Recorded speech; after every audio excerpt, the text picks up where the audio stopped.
not going to do any filtering. We have low, medium, and high. Actually, we could put a low filter on it just because it's coming from the speed source. We want it to be not jumpy. We can take a look at what that's showing here. So frequency, if we're seeing it's jumping all over the place, we could raise our filter up from low to high, or low to medium if we need to. Trigger edge, it doesn't matter if it's falling or rising. We have the choice, or both.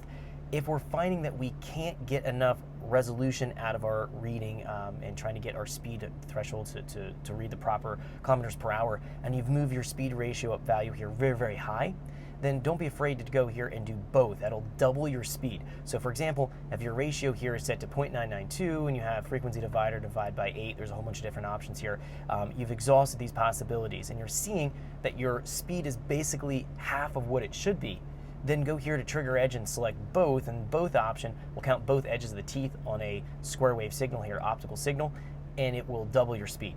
For right now, we can leave it on falling. That's usually the more reliable option. Frequency divider divide by 8, that's the standard. That's going to be what it divides our frequency in hertz here by to get our kilometers per hour reading, so I'm going to leave that alone. Speed ratio, this is really our parameter that we have to go and experiment with to go in and make sure we're calibrating the speed sensor to the proper speed. So I'm going to fire it up right now. I have the dyno set here into its just its run mode here, so we're in our F3 mode, and I'm going to drive it. And I have my speed, and we're going to put it in fourth gear, and I'm going to see what the dyno reads for speed.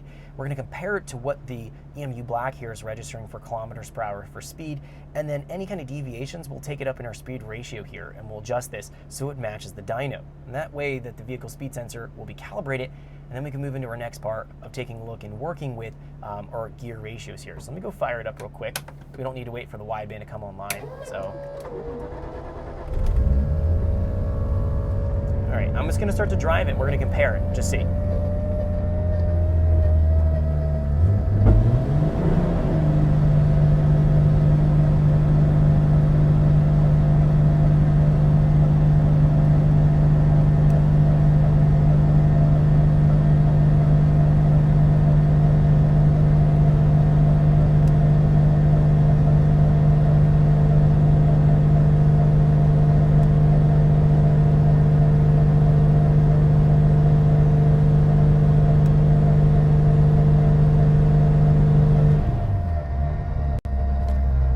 That easy.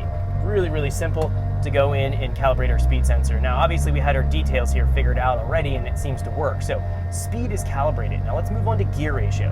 What I'm going to do is drive it through the gears, and I'm going to be paying attention to my gear ratio option right here. I'm going to enter this value into my individual fields here, and then we should see that it starts to count the gear. Now sometimes we have to do a power cycle after we've populated the chart out and we've done a store.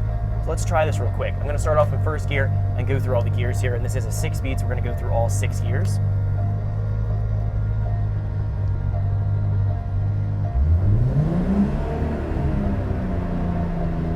Thanks for checking out our teaser clip. If you want to see the rest of this video and more than 500 hours of current EFI training we have to offer, make sure you click right here. If you want to go and check out more teaser clips from this training course, click here, and you don't want to miss any of the videos we're going to be releasing on this channel, so make sure you subscribe and click here. Thanks for watching, and I'll see you guys later.